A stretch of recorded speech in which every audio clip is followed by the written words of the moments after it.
જય સ્વામિનારાયણ, જય ગૌ માતા। ખેડૂત મિત્રો, આજે આપણે બે વિભાગ જોવા છે।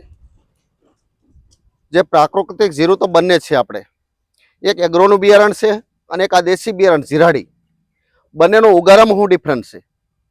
ત્યારે આ વર્ષે ઘણા ખેડૂત મિત્રોને જીરા ઉગ્યા જ નથી, પાડી પાડીને ફરી વખત વાવે છે। એટલે મારો ખેડૂત મિત્ર દેશી બિયારણમાં જાય તો કેટલો ફાયદો છે એ આજ મારે તમને પ્રેક્ટિકલ બતાવવું છે। ત્યારે આપણું જીરું આ જીરાડી છે અને આની બાજુમાં ઓલપા એ 5 નંબર જીરું વાવેલું છે।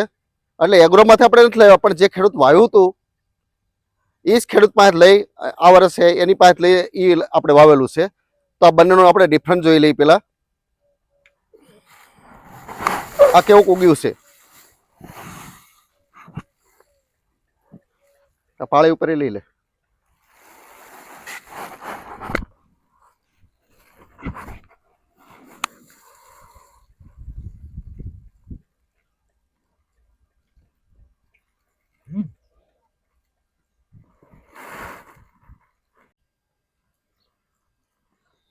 આ કેરાનું જીરું ઉગારો કેવો છે। આ વખતે મોટી સમસ્યા છે જીરામાં, ઘણા ખેડૂત મિત્રો કાઢી નાખ્યું છે। તો આ બાજુ જીરાડી છે, ધોરિયાની આ બાજુથી 5 નંબર જીરું છે। તો એનો ઉગારો આપણે જોઈશું।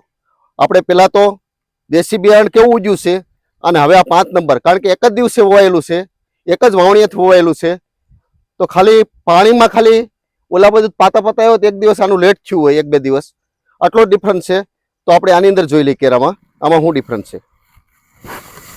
આ જીરામાં ઉગારો બહુ લેટ આવ્યો છે, એટલે આમ જોવું પણ દેખાતું નથી, હજી ઉગતું આવે છે।